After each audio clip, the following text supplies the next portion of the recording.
Hello दोस्तों, मैं पूजा वर्मा। आज से मैंने हिस्ट्री पढ़ाना स्टार्ट किया है, जिसमें हमारा फर्स्ट टॉपिक है प्राचीन काल। प्राचीन काल हम 3 पार्ट्स में डिवाइड करके पढ़ेंगे। प्राचीन काल में फर्स्ट हमारा पार्ट है प्रागैतिहासिक काल, जिसे प्री हिस्टोरिक एरा भी कहते हैं। दूसरा है आद्य ऐतिहासिक काल, जिसे हम प्रोटो हिस्टोरिक एरा भी कहते हैं। तीसरा है ऐतिहासिक काल, जिसे हिस्टोरिक एरा भी कहते हैं। प्रागैतिहासिक काल का टाइम पीरियड है 35,000 बीसी से 2500 बीसी। आद्य ऐतिहासिक काल का टाइम पीरियड है 2500 बीसी से 1750 या कहीं कहीं 1500 बीसी भी मेंशन होता है। ऐतिहासिक काल का टाइम पीरियड है 1500 बीसी से 650 एडी। प्रागैतिहासिक काल वो काल है जिसमें हमें इतिहास के विवरण लिखित में नहीं मिलते हैं, जबकि आद्य ऐतिहासिक काल में हमें विवरण लिखित में मिलता है, लेकिन इसे पढ़ा नहीं जा सका। फॉर एग्जाम्पल हड़प्पा सभ्यता, जिसके साक्ष्य तो हमें मिले हैं, उसकी लिपि भी हमें मिली है, लेकिन उसे आज तक पढ़ा नहीं जा सका है। जबकि ऐतिहासिक काल में इतिहास का विवरण लिखित में भी मिलता है और उसे इजीली पढ़ा भी जा सका है। अब हम चलते हैं प्रागैतिहासिक काल में।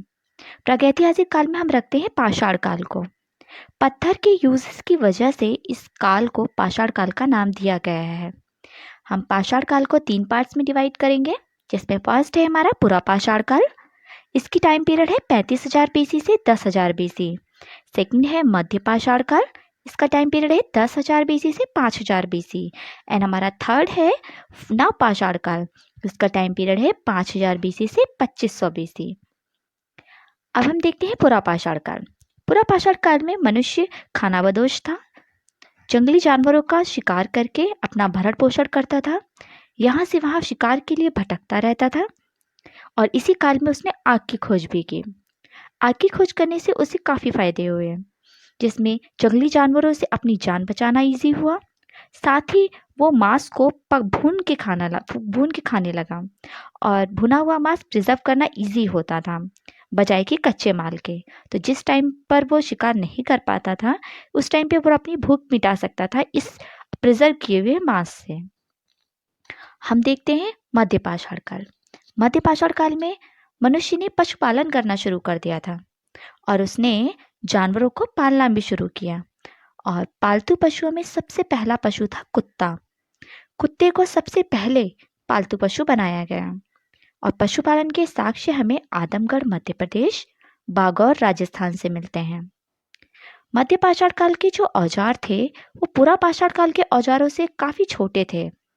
जहाँ पुरा पाषाण काल में अत्यंत बड़े बड़े औजारों का उपयोग किया जाता था शिकार के लिए, वहीं मध्य पाषाण काल में लघु पाषाण औजार यूज किए जाने लगे और इसकी खोज की रॉबर्ट ब्रूस ने। मध्य पाषाण काल की चित्रकला के भी साक्ष्य मिलते हैं, जिसकी खोज डॉक्टर विष्णु श्रीधर वाकड़कर द्वारा की गई। ये स्थित है हमारा भीमबेटका मध्य प्रदेश में, जहाँ से हमें चित्रकला के साक्ष्य मिले हैं। अब हम चलते हैं नवपाषाण काल में। नवपाषाण काल में हमें कृषि के साक्ष्य मिलते हैं। जब धीरे धीरे पुरा पाषाण काल से मध्य पाषाण और मध्य पाषाण से नवपाषाण काल तक मनुष्य पहुंचा, तो उसके हथियारों का आकार छोटा होता चला गया। और अब इन हथियारों की मदद से, इन औजारों की मदद से उसने जंगलों को साफ करना शुरू किया, एक जगह बसना शुरू किया, जिसकी वजह से उसने अपनी जीवनचर्या चलाने के लिए, अपने भरण पोषण के लिए उसने कृषि करना शुरू किया, जिसमें उसने गेहूँ, जौ, चावल उगाना शुरू किया। और गेहूँ और जौ के साक्ष्य हमें मेहरगढ़ बलूचिस्तान से मिलते हैं और चावल के साक्ष्य हमें कोल्डीवा उत्तर प्रदेश से मिलते हैं। इसी काल में मनुष्य ने पहिए का भी आविष्कार कर लिया था, जिससे कि शेष अनाज, मतलब उसके यूज करने के बाद जो शेष अनाज रह जाता था, उसे अन्य स्थानों तक पहुंचाने के लिए एक गाड़ी बनाई इन पहियों की सहायता से। अब हम देखते हैं ऐतिहासिक काल।